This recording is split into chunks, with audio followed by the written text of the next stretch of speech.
Shalom jemaat Tuhan, selamat pagi. Tuhan memberkati kita dimanapun kita berada. Saya percaya dan kita perlu mempercayai bahwa kasih Allah selalu baru setiap pagi untuk setiap kita. Jadi kesusahan sehari cukup untuk sehari. Artinya hidup mulai hari ini dengan sesuatu yang baru, pengharapan yang baru yang datang dari Tuhan. Pikirkan yang baik, yang indah, yang suci, yang mulia, yang patut dipuji, yang mendatangkan damai sejahtera, yang saling membangun seperti ayat hafalan kita di Roma 14 ayat 18 dan 19.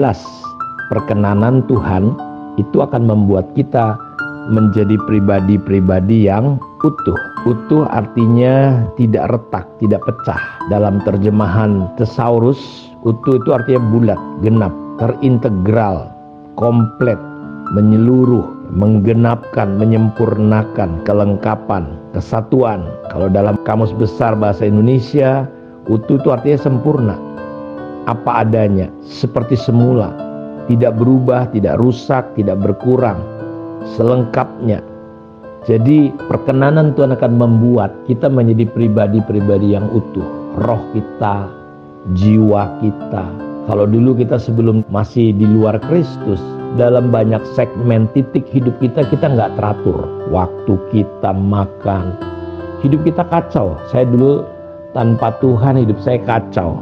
Ya, ngomong sembarangan, berpikir sembarangan, berkata-kata sembarangan, tindakan nggak mengerti tujuan hidup, berputar-putar. Sampai ketika Kristus saya kenal dan anugerahnya membuat saya berkenan kepada Dia. Dalam proses perjalanannya, hidup saya semakin teratur, terarah.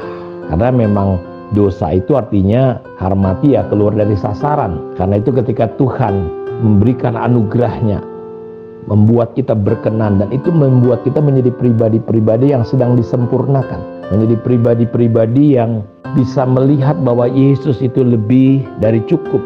Ya, karena itu saya mau katakan seperti apa yang Paulus katakan kepada gereja di Galatia, bagaimana Paulus menjadi begitu heran, ya, kenapa sampai mereka jadi memalingkan, seolah-olah mereka ini bisa bertumbuh, bisa sampai pada titik ini tuh karena usaha melakukan hukum Taurat, artinya coba menyenangkan Tuhan dengan kekuatan manusia. Dan ketika saya ajak kita melihat, ya, di dalam kitab Kolose, jadi seringkali kita terikat, khawatir, masih seolah-olah Yesus perlu ditambahkan dengan banyak hal.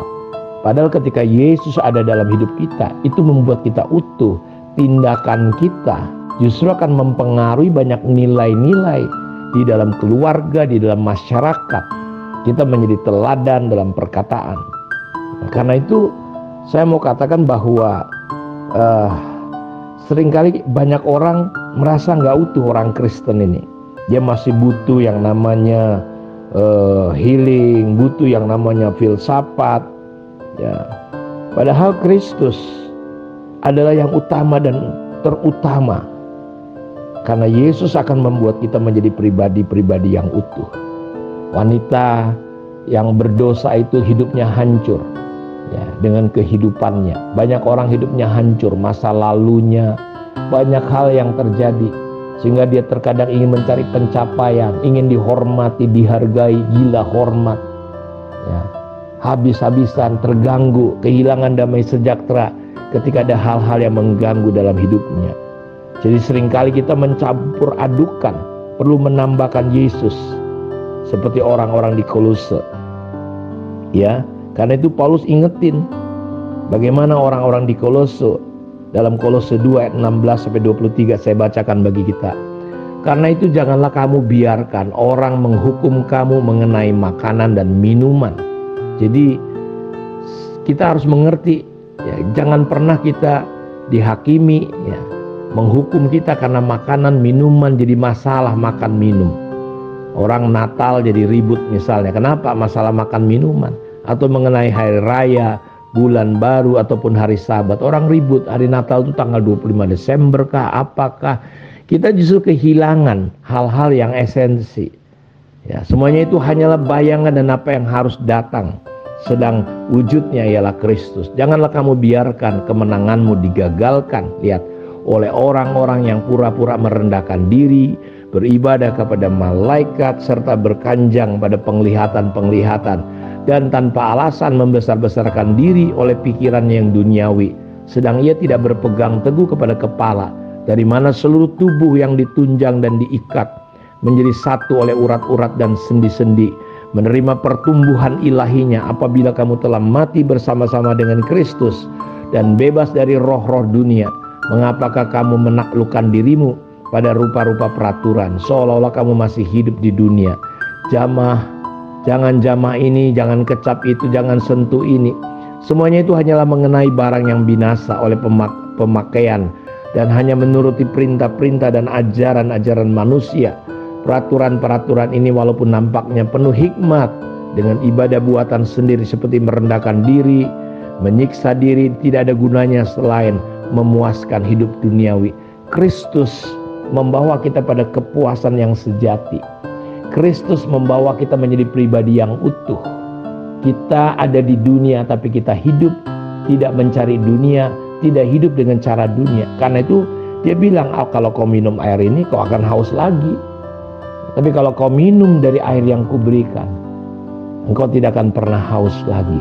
Dan saya rindu saudara paham bahwa perkenanannya itu sedang membawa kita, membuat kita untuk menjadi pribadi-pribadi yang utuh. Saya berkata, jika perkenanan Tuhan itu menjadikan pribadi kita yang utuh, dan kita bisa berkenan karena percaya, Tuhan setuju, sepakat sama kita, kenapa kita nggak mau percaya? Nah, ini persoalan. Banyak orang Kristen di akhir zaman bertengkar, ribut karena ini dan itu. Dari buahnya kita kenal. Ayo kita saling mengasihi, cukup, selesai. Kita lihat sekarang organisasi gereja, hamba-hamba Tuhan membangun kerajaan untuk menunjukkan betapa hebatnya. Bahkan dia bisa berani berkata, akulah yang paling benar, gerejakulah yang paling benar.